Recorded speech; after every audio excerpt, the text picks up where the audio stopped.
Hi Ninglings, it's Friday. I'm sitting down to make this video, but I actually don't have a lot that I want to say that's of substance, so I'm just gonna kind of tell you what's going on in my life because I haven't really been talking to you guys recently. Things have just been so busy. Basically, for the past 2 weeks, the only thing I've talked to my friends about is prom, and it's kind of starting to piss me off because they don't really know what's going on in my life anymore. I don't really know what's going on in their lives anymore because literally the only thing people can talk about is planning for prom. I'm so tired of talking about limos and hair and makeup and nails and masks because it's a masquerade and our dates and who's going where at what time and the after party. It's just like there's so much to plan and think about for one night. It's ridiculous, but I think it's gonna be really fun. But I'm just tired of talking about it. When prom's over, people are probably gonna start talking about graduation though, so I don't know what's gonna happen with that. Speaking of graduation, I'm starting to do all the kind of like registry things for college. Housing and registration and orientation, and the way that my college does it, it's really dumb actually.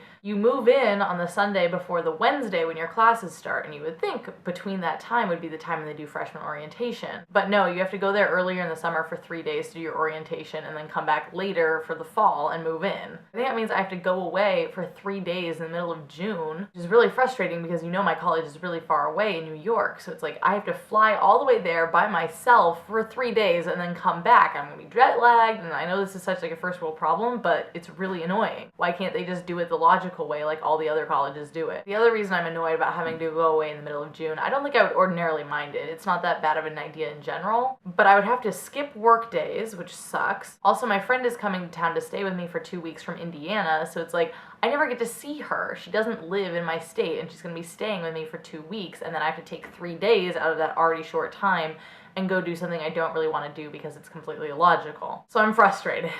Also, because I'm not 18, I can't sign up for housing until my parents send in this form saying I can live on campus even though I'm under 18. I told my mom about a year ago that I thought I was going to run into issues of not being 18 and not being able to sign things for myself. She said she didn't think it would be a problem. She said, oh, you're a college student, nobody's ever going to even ask you what your age is, they're going to assume that you're already 18, you can just sign for yourself. And here we are running into roadblocks. So I think what I'm going to do is call the college and say, look, my parents are going to fill out the housing form and that's just fine, but are there any other forms that I have to be 18 to sign? If so, can I get them ahead of time while I still live with them so they don't have to fax it?